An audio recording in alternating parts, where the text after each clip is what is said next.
Hi, I'm going to tell you a little bit about Pinot Noir. Pinot Noir is one of my favorite wines, and it's also kind of a finicky wine. Pinot Noir is not an easy wine to get to know.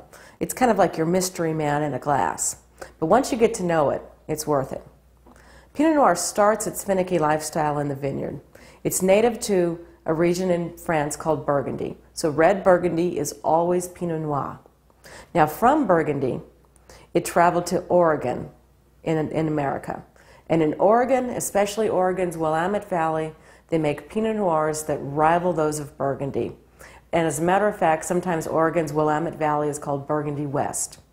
Now, for a long time, that could have been about the only two places I would tell you to go get a good Pinot Noir.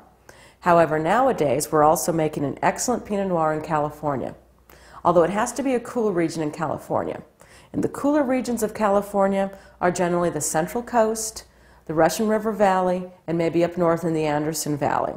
It's not a wine to grow in a warm region anywhere, and it's certainly not a wine to grow in the warmer regions of California. So we've got to keep it cool.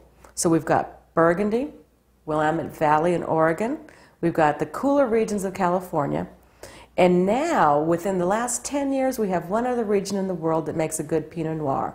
And I'm very pleased to tell you that New Zealand's Marlborough winemaking region now makes fabulous Pinot Noirs. You probably know New Zealand is an island nation out in the middle of the Pacific, extremely cooled by all the maritime breezes that blow around through the region. And this is the one place in the world that's making excellent Pinot Noirs at a low cost. Pinot Noir can be an expensive wine. I usually tell people to save Pinot Noir for two occasions: when someone else is paying, or when you're willing to pay more than $25 for a bottle of wine. Otherwise, a Pinot Noir can be rather disappointing.